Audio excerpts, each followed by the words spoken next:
In 1968, Republicans developed the Southern strategy.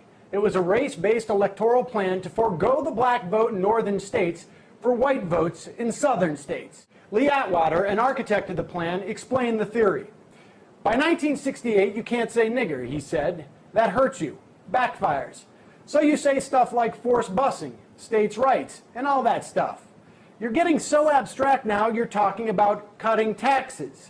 And all these things you're talking about are totally economic things, and a byproduct is blacks get hurt worse than whites. 2 out of the last 3 RNC chairmen have admitted the strategy has been ongoing.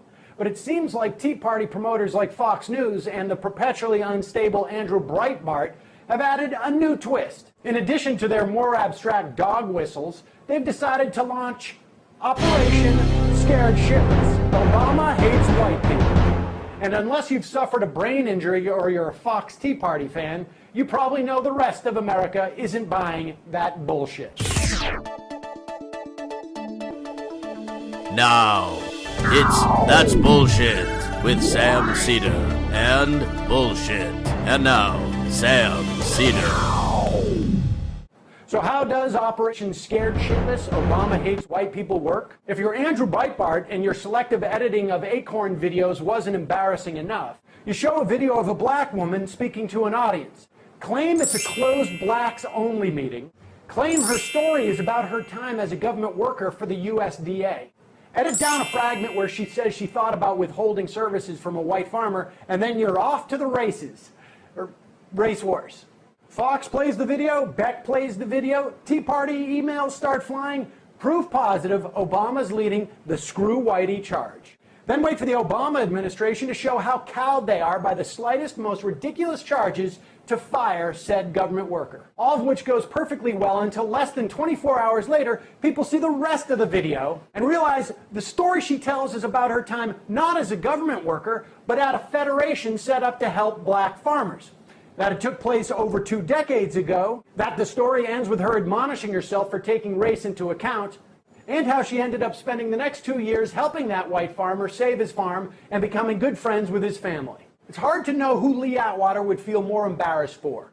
The Obama administration for caving so pathetically over nothing, or Andrew Breitbart for being such an incompetent race-baiting liar. Meanwhile, back at Tea Party HQ, Fox News is claiming Obama is giving blacks get-out-of-free-jail cards because no charges were filed against a member of the new Black Panther Party for allegedly intimidating voters with a nightstick at a polling station in Philadelphia in 2008. Fox News has cited this scandal nearly 100 times in the past couple of weeks. Is that A, because it involves a group with a membership less than my YouTube subscriber base? B, because bringing guns to healthcare debates means you're a God-loving patriot. Holding a nightstick near a polling booth means you're starting a race war. C, these intimidators were let off the hook for a supposed lack of evidence by Obama's Justice Department, even though, in fact, the charges were dropped for lack of evidence by the Bush Justice Department weeks before Obama was even inaugurated. Or D, forget answers A through C. In fact, forget the question.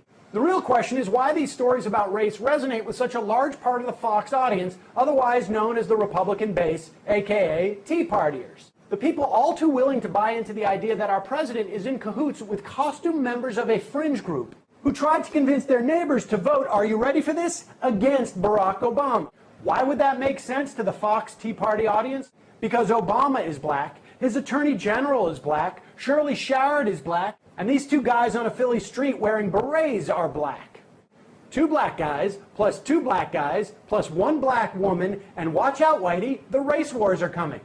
And every Tea Partier knows race wars are against the Constitution. It's time for the administration to get some spine, and for the media and the rest of us to call these stories and peddlers what they really are. Race-baiting, lying peddlers of bullshit. That's bullshit. That's bullshit.